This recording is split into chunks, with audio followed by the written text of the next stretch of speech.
Hello everyone, সবাই কেমন আছেন? আজকে অনেক দিন পর আবার চলে আসলাম। দেখেন তো এগুলো কি?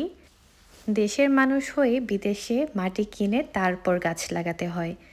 কি অদ্ভুত, তাই না? অনেকদিন যাবৎ কিছু গাছ কিনে রেখেছিলাম। জায়গার জন্য গাছগুলো বসাতে পারিনি। তো ভাবলাম ঘরে ২ টা খালি ক্যাসেট পড়েছিল ফলের। তো সেই দুটোই একসাথে করে দেন মাটি ফেলেছি ভেতরে। প্লাস্টিকের একটা ব্যাগ আগে পেঁচিয়ে নিয়ে দেন নিচে কিছু ছিদ্র করে নিয়েছিলাম। তারপর মাটি দিয়েছিলাম। তখন ভিডিওটা করতে মনে ছিল না। দেখেন এটার ভিতর এখন আমি ২ টা গাছ দিয়ে দিব।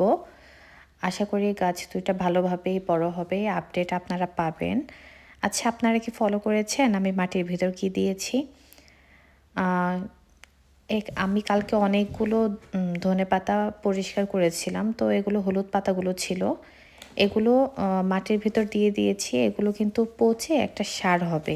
ঠিক আছে? এটা যেকোনো সবজির খোসাই হতে পারত, সমস্যা হতো না। আমার ছিল শুধু এগুলোই, আর বাকি যা ময়লা ছিল ওগুলো ফেলে দিয়েছিলাম। তাই আমি আর কোনো সবজির খোসা এড করতে পারিনি।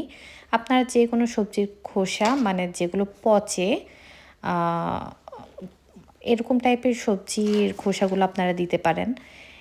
আ আর এই তো এগুলো হচ্ছে আমার কিছু ফুল গাছ। এগুলো যত্ন ছাড়াই বেড়ে ওঠে।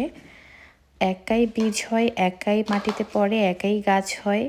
আলো, বাতাস, রোদ, বৃষ্টি সবসময়ই আমাকে ফুল দিয়ে খুশি করে দেয়।